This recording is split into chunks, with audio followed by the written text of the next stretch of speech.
How do you find the strength to carry on when it seems like all hope is lost? My story begins a couple years ago, or part of my story that I'd like to share. And I left high school kind of on top of the world. I'm a runner, a long distance runner. In my senior year of high school, for my fall season, I went undefeated in my home state, and I won a handful of state titles. I came very close to winning a national championship. I delivered a commencement speech. I sold a business, and it felt like I was on top of the world. But during college, I faced some struggles, and early on, something smaller. My collegiate, running career didn't start as I had envisioned it would, and I didn't finish the first few races that I ran. I was pulled up off the course by the medical team and was left questioning what went wrong, what didn't I prepare for, how did this happen? How did I get to a point of exhaustion that I couldn't finish the race? And early on at that time, I think I was left or faced those questions, but didn't see that the mental side of things and my mindset and how I was prepared mentally had a much larger effect than I would have thought. And I couldn't connect the dots going forward. Only going back could I see that how the power of your mind and how much power it has over your body physically. And later on my freshman year, I started to figure some things out, and I was set to race the 10K at the conference championship at the end of my freshman year, which is a really long race, often reserved for the older guys who have trained harder and run longer, logged more miles. But trusted my coach and was set to do that. And in the middle of that race, I didn't think I was going to make it. And that negative voice in my head is telling me that you're not going to finish this. You don't have what it takes. You can't do it. And I thought I wasn't going to finish the race. I was going to drop out. And that little bit of a positive voice crept into my head that was, keep going. Take another step right now. Go 5 more meters. And that negative voice creeps back in, and you think, I can't do this. I don't have it in me. I'm not going to make it. That's it. And the positive voice kicks back in. Go 5 more meters. Go another 100 meters. Keep going, Patrick. And I hung on to the end of that race and made it down to the last 100 meters and came just a half second away from winning a conference title my freshman year, because I was able to find a way to hang on to that positive voice, that keep going mindset. That's what got me through that.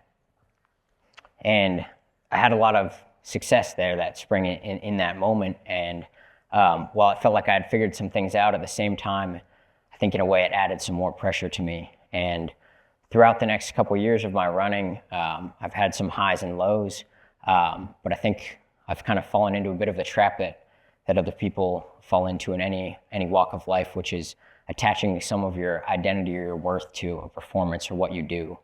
And so in some ways, I felt like I put an expectation on myself by performing well that I needed to do that again. And when I couldn't reach that same level or farther where I wanted to be, it felt like it wasn't just a failure of the race, but a failure of me.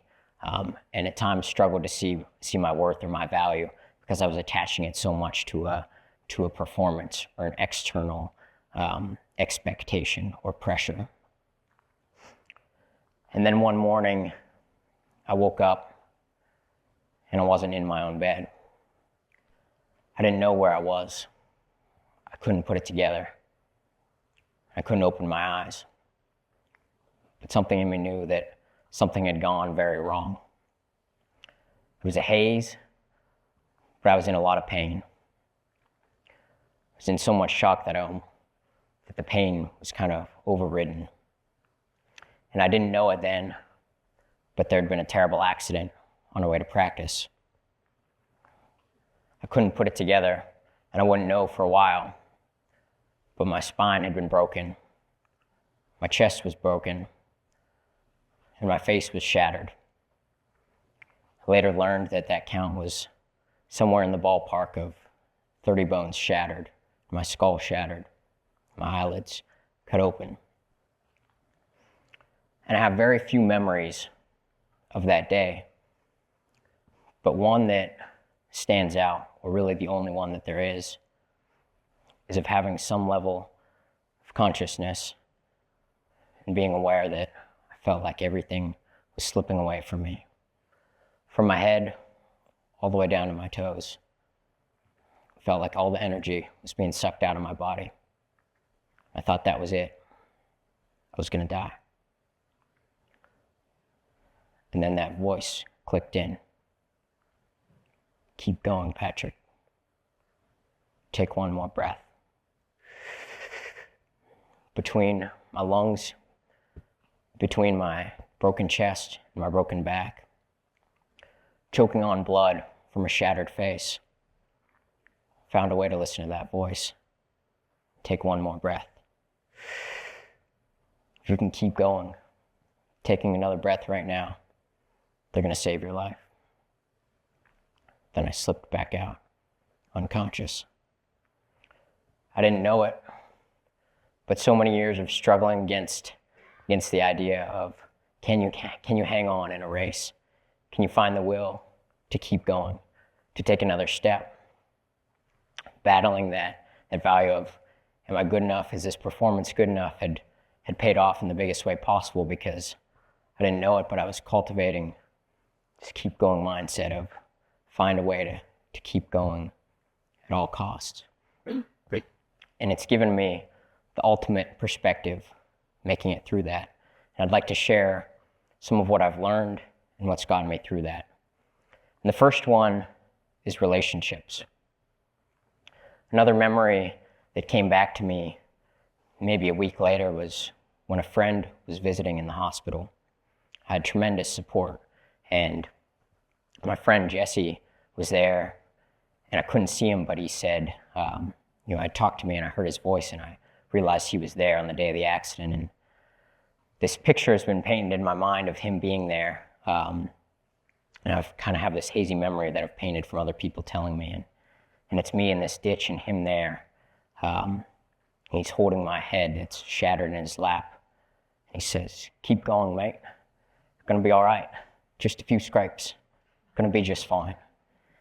And it's this very hazy memory, but he was there to hold my head, try to keep me alive long enough for an ambulance to get there, to give me a fighting chance at life. And I use that as a strong example of the power of relationships. Could you be there in a high stakes moment for anybody in your life? And when you look at the people in your life, do you have people that would be there for you? I've had tremendous support from family, all my friends that were there to support me, and my coaches. And the next one is the ultimate perspective that I've gained and the gratitude that comes with that. I think in the face of death, everything kind of falls to the wayside. Any pressures, any external expectations, any stress, any of these things that I might have thought as a big deal before seem to slip away. And you're able to figure out what truly matters in your life, what's right in front of you.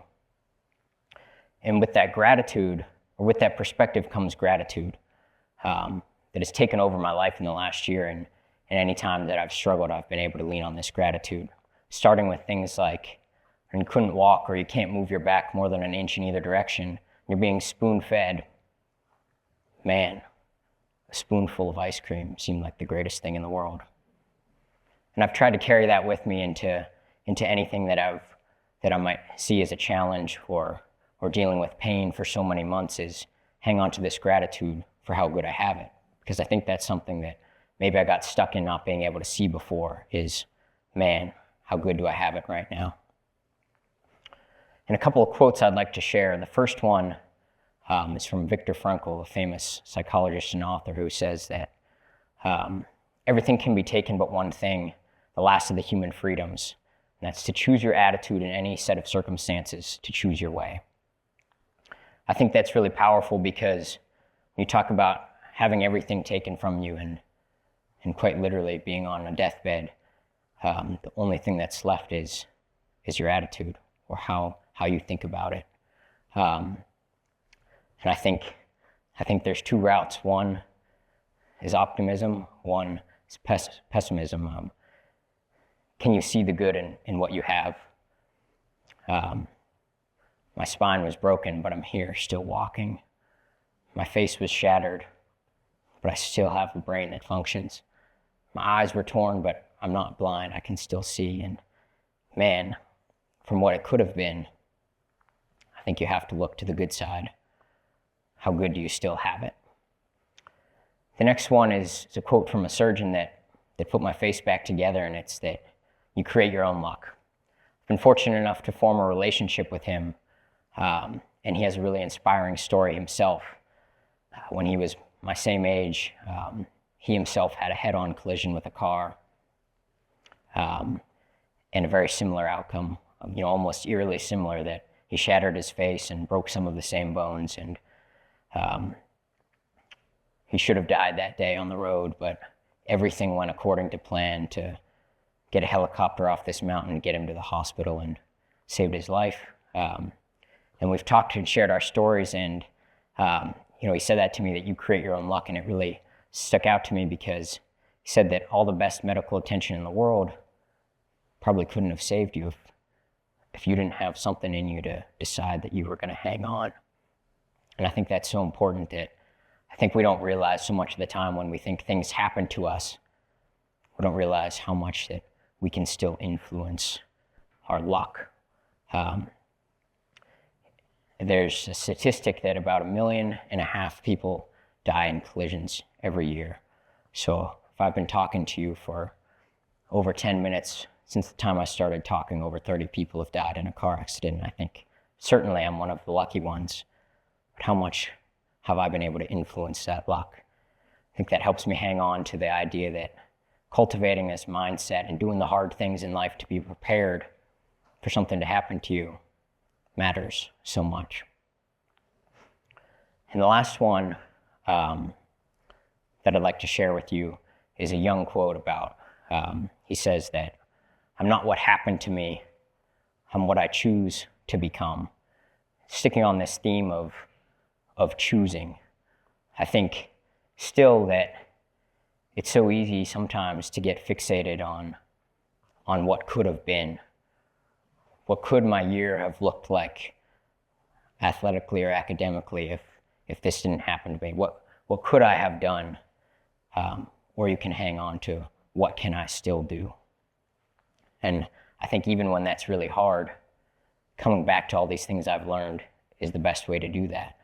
And I think you have to hang on to that positive voice in your mind to get you there. Otherwise, you can easily slip back. And one of the hardest lessons I've learned is through all of this is that you can't control anybody else or situation.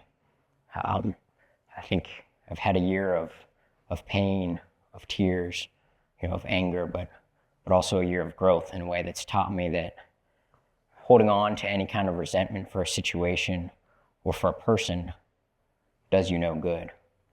And that finding a way to let go of the things that you can't control is the ultimate freedom. And being able to have the perspective to look at it with a fresh set of eyes and to be able to move on through something with a positive outlook. So I've hung on to that to guide me. And even when it's hard, I think that helps me the most. And so I'm going to leave you with these couple ideas. Having a purpose in your life is absolutely crucial when you face hard times.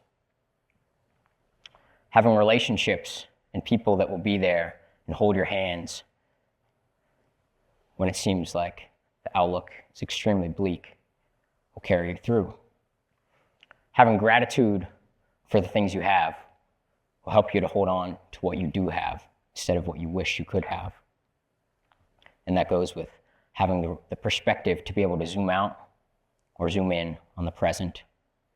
And so I think if you have all those things, you'll always be able to keep going even when it seems like there is no hope. Thank you.